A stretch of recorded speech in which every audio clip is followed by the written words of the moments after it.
Just whenever you're ready.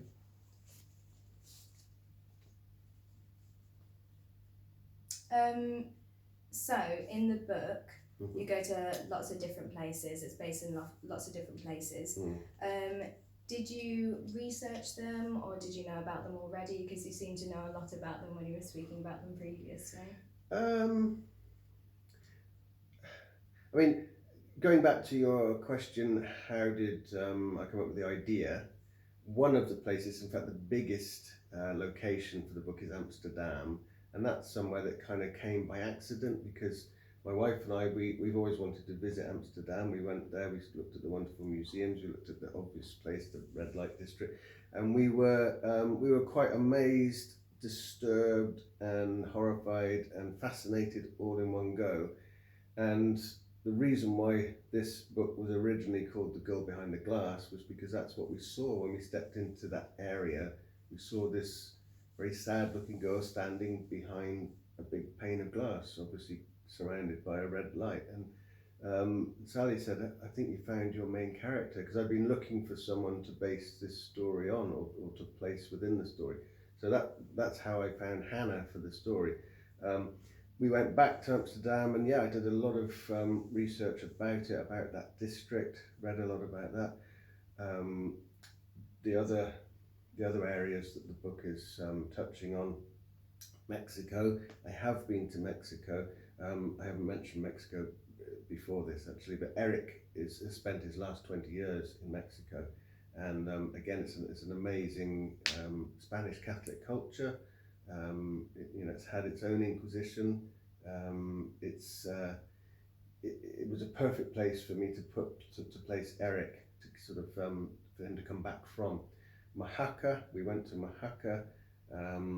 In fact, I did a wedding in Oaxaca for one of my stepdaughters, and my son Jamie came, and we went up to the little amazing little hilltop town of Oaxaca, and that was very clearly the place where I wanted to set that sort of ancient part of the story, or not ancient part of the story, but the part of the story which is Ezra's story, because we just wandering around that little town, we saw the area that was designated for Jews in the medieval period, and it was a kind of it was deliberately facing the desert rather than facing the sea, because they didn't think that the Jews should have such a beautiful vision of the sea, and it was a strange sort of place to go, an eerie place to go.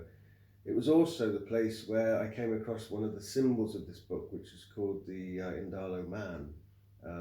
Now I make use of that symbol for, I'm not going to say too much about that because that might give away too much, but there's this, anybody who's been to Oaxaca or that part of southern Spain will have seen the Indalo Man. It's like almost like a sort of man standing in the form of the cross, but with a rainbow over the top.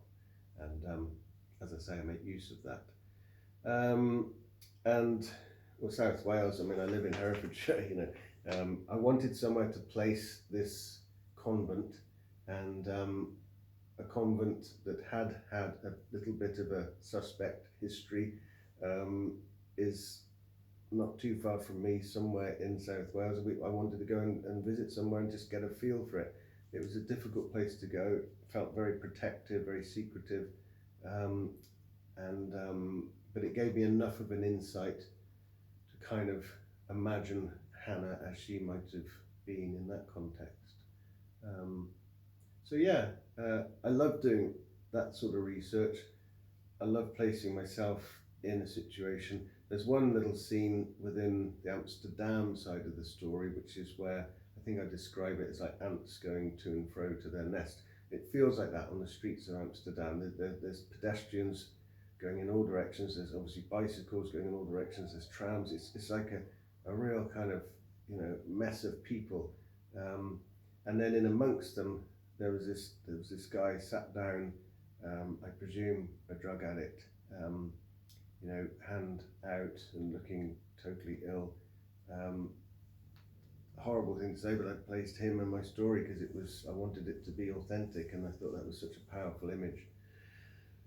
So yes, I do research, and and the reading. I bought so many books on the Spanish Inquisition, so many books on convents and orphanages, so many books on the whole journey of the Jewish people from